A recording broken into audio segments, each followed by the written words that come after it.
डंगराईत आरोपीकडून सुमारे 11 लाख रुपयांच्या 9 मोटारसायकल जप्त करून श्रीरामपूर शहर पोलिसांची कामगिरी।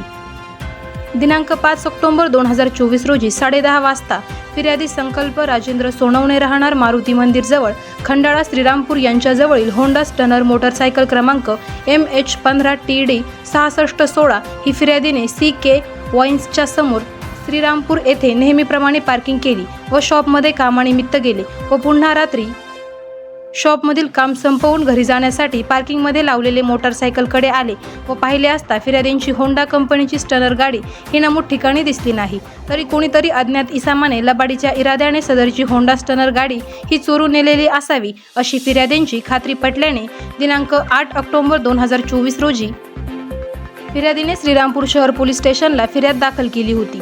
सदरचा गुन्हा दाखल होताच माननीय पोलीस निरीक्षक नितीन देशमुख यांनी तपास पथकास सदर गुन्ह्यातील मोटारसायकलचा व अज्ञात आरोपीचा शोध घेण्याचे आदेश दिले होते।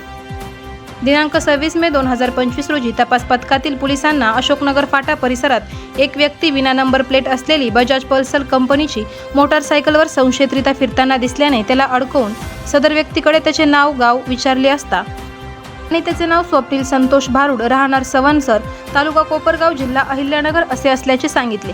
तसेच चौकशी दरम्यान त्याने पोलिसांना कबुली दिली की श्रीरामपूर शहर पोलीस स्टेशन हद्दीतील छत्रपती शिवाजी महाराज चौक येथील CK वाईन समोरून एक होंडा स्टनर हे वाहन याचा साथीदार युवराज विलास खरात राहणार भोजाडे चौकी तालुका कोपरगाव जिल्हा अहिल्यानगर यांच्यासोबत चोरल्याची कबुली दिली।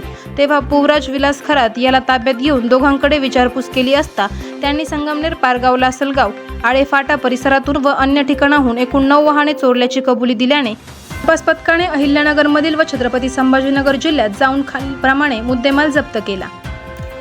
एकूण 10,75,00,000 रुपये किमतीचा मुद्देमाल जप्त करण्यात आला आहे। या वर्णनाच्या व किमतीचा मुद्देमाल जप्त करण्यात आला असून सदर गुन्ह्यात नमूद आरोपितांस अटक करण्यात आली आहे।